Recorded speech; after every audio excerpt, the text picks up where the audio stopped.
Hello everyone, here's Nico. Welcome to my channel.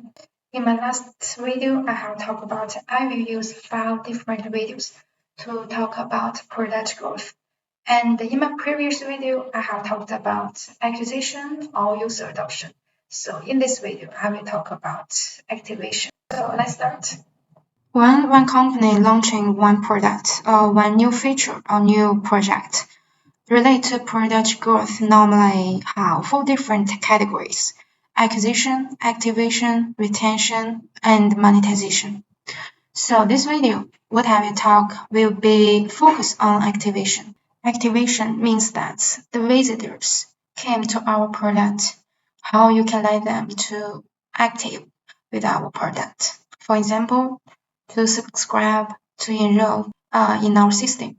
In general, there are 3 different steps to achieve activation. The first is to map the steps that can get our users or visitors to aha moment. What is aha moment? It is the moment can make the user, can make the visitor to feel that this product is a must-have to them and can bring them value and can bring them the feeling like I need to use this product. Second is to create the funnel report. Third, to conduct survey or different interviews between the end users. So normally, the more visitors or the more users who we can get through our first step, acquisition, which I introduced in my previous video, the more visitors we get, and if the more them will experience what makes our product a must-have for them, the more of them will stick with us. So this is the goal of the activation, to increase the conversion rate, to let our new visitors or new end users to become too active to our product, to be an active user. Now let us to be more clear related to the different 3 steps to activation. So the first step one you can see is identify each point in customer journey toward the aha moment. I already explained what is aha moment, but I will describe it again. Yelp, this person founded this aha moment. This is the moment that the utility of the product can really click for the users. It means that the users at that moment can really get the core value, what the product is for, and why they need it, and what benefit they can get from using the product. Or in other words, we can understand it. The users understand why this product is a must-have. So this kind of aha moment, this kind of experience can make our visitors to be our power users in the future.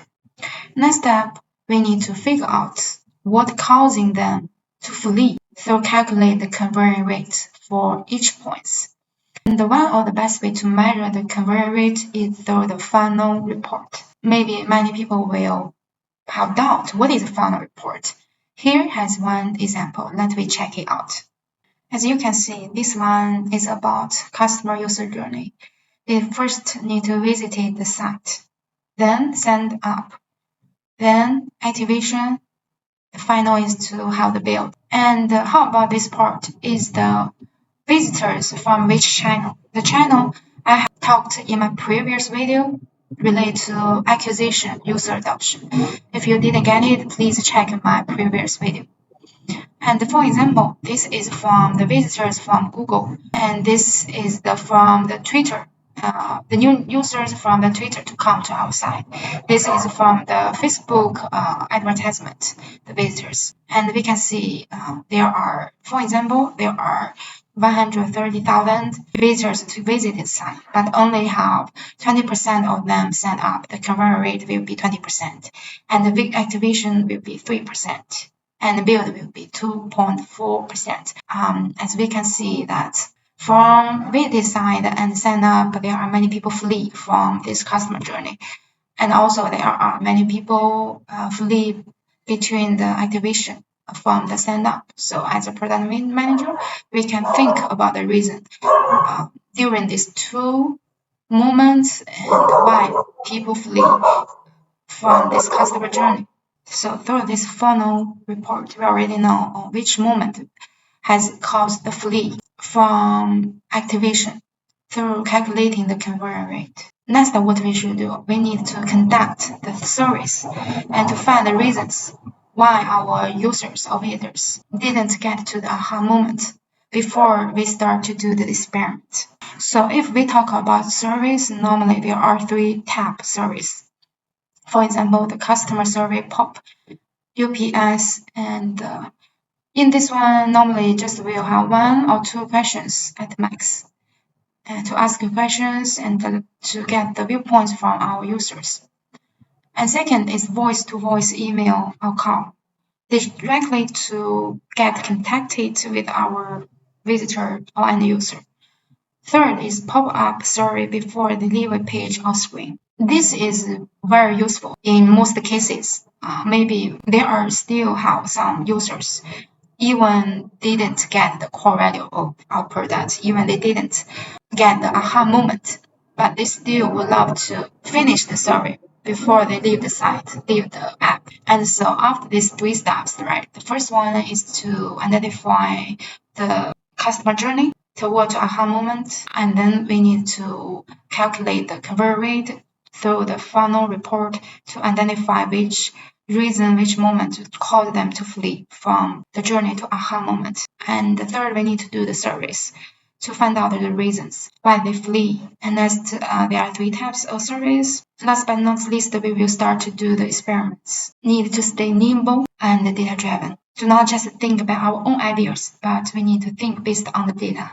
Through the 3 types to activation, we can figure out the most important point is the conversion rate. Even we do the experiments, our goal is to increase the conversion rate. So how to calculate the conversion rate? The conversion rate equal with desire minus the friction. What is friction? Friction, it is a term that to be used to refer to any annoying hindrances that prevent the visitors or users from accomplishing the action when they are wanting to try to complete. This is friction. As a result, if we wanted to improve the activation, we need to increase our customer desire, all and all, to reduce the friction they experience. Normally, there are 2 key tactics that can already be improved powerful to removing or to reduce the friction. The first one is single sign-on. This is like a single click already can create the new account. This is already being used visibly. For example, when you are using one new web-based system, you just need to click to log in through the Google account. Then it is very simple. You do not need to write many personal information. It is more easy. This is the way. The second way is to flip the funnel. It means that to experience the joy of the product before signing up. So before let the people to enroll, to let them start to experience the joy, the value of the product, increase their desire to use our product.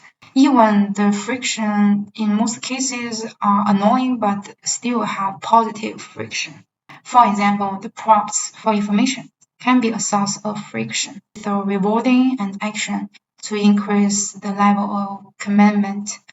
This is to let the users, visitors, to help them to understand what the value is and what we can let them to get to the aha moment. Another one I will talk about is store value. What is store value? It is the more information the visitors put into our product, normally the more commitment will increase. This is very easy to understand. For example, Instagram. If we put many personal information, personal photos there, it is more difficult for us to flee from using the Instagram. It will increase the commitment. So now we need to talk about new user experience. Normally, the landing page of new user experience is a positive friction. It is to increase the conversion affinity. There are 3 things we need to know. It is related to the landing page. First, in the landing page, we need to communicate relevance, need to relate to the core value of the product. Second, need to show the value of the product. Third, need to provide a clear call to action. from the landing page, they already know how to do it, how to start to do. New user experience is not just only for friction, but also for opportunity. And also it is more than sign up. It is to educate the people about our product value and the product processes. Now I wanted to talk what is the key tactics to create positive friction. Normally there are two. The first one is mini questionnaire. The second is gamification. Let's first talk about the first one. Mini questionnaire. It means that we cannot have over more than 5 questions. We need to provide more multi-choice, not open questions. And below each question, we cannot show more than 4 answers each. In the other hand, the images, the reels, the videos, this kind of thing can also improve the user engagement when they are doing related to the positive friction. Next, gamification.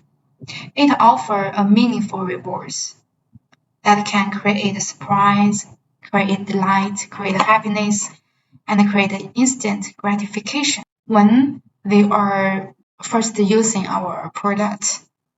They feel fun to use it. So these are two key tactics to create positive friction.